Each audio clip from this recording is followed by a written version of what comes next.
नमस्कार दोस्तों। हौती विद्रोहियों के अटैक के कारण लाल सागर सी यानी कि जो रेड सी है ये आतंक का अड्डा बन गया है। न केवल इजराइल का जो शिपिंग है वो प्रभावित हो रही है इससे, बल्कि भारत का भी लाल सागर से होकर व्यापार से होता है। तो वहाँ की जो शिपिंग है, भारत की जो शिप वाणिज्यिक शिप जाती है वो भी प्रभावित इससे हुई है। न केवल इजराइल बल्कि भारत भी इससे प्रभावित हुआ है। दुनिया के अन्य देश भी जो लाल सागर से होकर व्यापार से होते हैं वो प्रभाव में आ गए हैं हौती विद्रोहियों के अटैक से, क्योंकि जो हौती विद्रोही हैं वो हमास का सपोर्ट कर रही है। हमास के सपोर्ट में वो लाल सागर में बार बार मिसाइल से अटैक भी कर रहे हैं और जहाज को भी हाईजैक कर रहे हैं। जहाज को भी हाईजैक कर ले रहे हैं, हौती विद्रोहियों के द्वारा हाईजैक करके रख रहे हैं। इससे न केवल इजराइल बल्कि यूके, अमेरिका और भारत जैसे देशों के भी जो भी शिपिंग गुजरते थे, जो भी व्यापार से, वो बाधित हुए हैं। क्योंकि जो लाल सागर है विश्व का सबसे महत्वपूर्ण समुद्री रास्तों में से एक है, क्योंकि हौती विद्रोहियों के हमले से जो वैश्विक आपूर्ति है यानी कि जो सप्लाई है, सप्लाई पूरी तरीके से बाधित हो रही है। तो इसका असर पड़ रहा है लोगों के व्यापार पर। जो लागत है, कच्चे तेल हो या अन्य जरूरी चीज़ें हैं, इनके दाम काफ़ी बढ़ जा रहे हैं। बहुत से जो शिपिंग कंपनियां हैं, जो शिप हैं, ये अपना बाहर से मतलब कि जो गुड्स ऑफ होप है, यहाँ पर देखिए जो अफ्रीका महाद्वीप है इसके नीचे से गुड्स ऑफ होप है, ये व्यापार अपना यहाँ से घुमाकर यहाँ से लेकर जाना शुरू कर दे रहे हैं।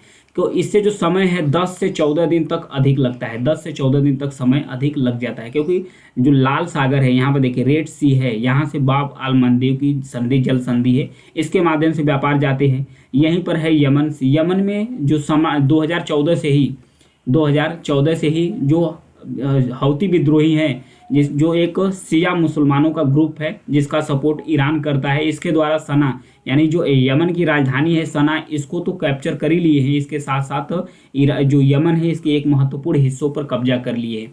तो ये फिलहाल अभी इजराइल और हमास के बीच में जो जंग चल रहा है गाजा पट्टी और इजराइल के बॉर्डर्स पर, वहाँ हमास का सपोर्ट करते हुए ये इजरायली शिपिंग जो वाणिज्यिक शिप है इसको टारगेट करते करते जो अन्य शिप यहाँ से गुजर रहे हैं उसको भी टारगेट करना शुरू कर दिए हैं। तो दुनिया भर में तनाव बढ़ गए हैं। भारत पश्चिम एशिया, अफ्रीका और यूरोप के साथ कारोबार इसी रास्ते से करता है, क्योंकि भारत का भी जो भी कारोबार होता है, जो चाहे अफ्रीका हो गया, पूर्वी अफ्रीका हो गया, चाहे पूर्वी यूरोप हो गया, इसी मार्ग से होकर व्यापार किया जाता है। क्योंकि इससे व्यापार होता है तो 10 से 14 दिन का फ़ायदा मिल जाता है। अगर यहीं घूम कर जाएंगे शिप केप ऑफ गुड से होकर गुजर के जाएंगे तो इससे काफ़ी लंबा समय तय करना पड़ जाता है। इससे भारत भी अछूता नहीं रह पा रहा है। और जो भी सामान है अगर व्यापार यहाँ से होना शुरू कर देगा यानी कि लंबा रास्ता तय करेगा, जो भी सामान है उसका भी दाम बढ़ जाएगा। जब उसका दाम बढ़ जाएगा तो न केवल भारत बल्कि अन्य देशों पर भी महंगाई का असर पड़ेगा, क्योंकि कोविड के कारण अभी भी तो अर्थव्यवस्थाएँ विश्व की चरमराई पड़ी है। इससे जो आतंकवादी हैं इसके वजह से और भी दिक्कत पड़ना शुरू कर दी। इजराइल और हमास के बीच जो जंग शुरू हुआ था अक्टूबर के बीच में शुरू हुआ था, लगभग 7 अक्टूबर के शुरू हुआ था। उसके बाद से ही जो हौती विद्रोही हैं वो हमास के सपोर्ट में रेड सी यानी कि जो लाल सागर है इस पर हमला करना शुरू कर दिया। 2014 से ही यमन पर कब्जा है हौती विद्रोहियों का। ये राजधानी सना सहित उत्तरी यमन में जो गुट है उस पर कब्जा कर लिए हैं। ईरान इसका सपोर्ट करता है।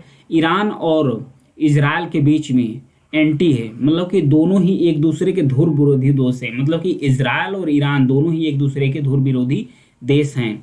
दोनों ही एक दूसरे की तरफ मतलब कि कट्टरता से पेश आते हैं दोनों एक दूसरे। तो जो ईरान है ये सपोर्ट करता है हौती विद्रोहियों को। हौती विद्रोही हैं तो रेड सी को मतलब सीज करके रखे, मतलब कि इस पर बार बार बैलिस्टिक मिसाइलों से अटैक करना, उसके साथ साथ हमला कर देना।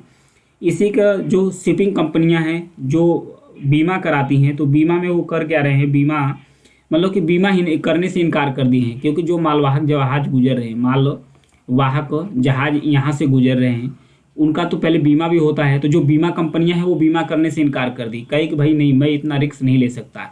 और उसके बाद जो बीमा कंपनियां जो बीमा ले रही है तो उसका $500 5200 मतलब कि $502 ये एक्स्ट्रा ले रहे हैं। मतलब कि जोखिम जो वार रिस्क चल रहा है उसका सरचार्ज ले रहे हैं इतना।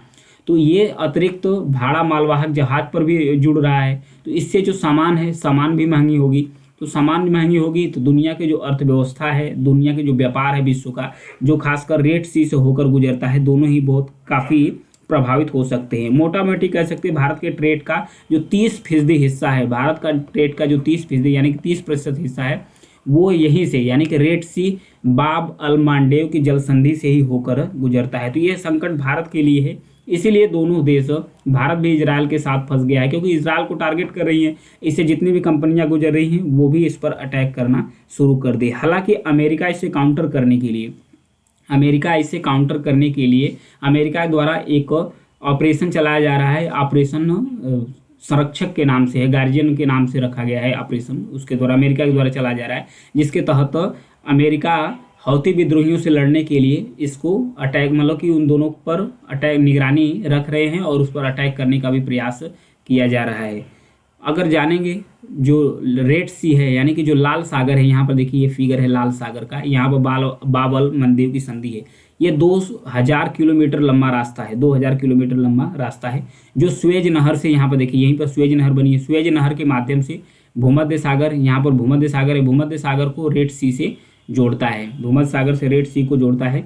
जो स्वेज नहर है, स्वेज नहर बनी कब थी? 1869 में, 1869 में स्वेज नहर का निर्माण बना था। इसके पहले से जो व्यापार होता था इस रास्ते से नहीं होता था, ये व्यापार घूमकर पूरे जाते थे, घूमकर व्यापार होता था। जो केप ऑफ गुड है अफ्रीका के नीचे से, यहाँ से होकर व्यापार होता था, जिससे रास्ते हैं लंबे पड़ जाते थे, यानी कि 10 से 14 दिन तक अतिरिक्त समय लगता था। तो यही रीज़न है स्वेज नहर के बनाने का। स्वेज नहर के बन जाने से जो रास्ता है ये कम हो गया, जो शिपिंग भाड़ा पड़ता है वो भी कम हो गया, माल वाहक जहाज का भाड़ा कम हो गया तो सामान भी सस्ता होंगे, जिससे एक दूसरे के देशों की जो सामानें महंगी हो रही थी वो भी सस्ती हो जाएंगी। तो हौती विद्रोहियों के अटैक के कारण न केवल इजराइल बल्कि भारत भी इसमें फंस गया है, अन्य देश भी फंस गए हैं। यूके के भी कुछ जहाज़ों पर अटैक हुआ है, उसके जहाज़ों को भी हाईजैक करके रखे थे जो हौती विद्रोही हैं उनके द्वारा। यहाँ पर फिगर देख सकते हैं हौती विद्रोहियों का, यहाँ पर जहाज देखो हाईजैक कैसे की, जो शिपिंग है मालवाहक जहाज जा रही है इसको हाईजैक करके रखे थे। तो ये था रेड सी के बारे में। Thank you.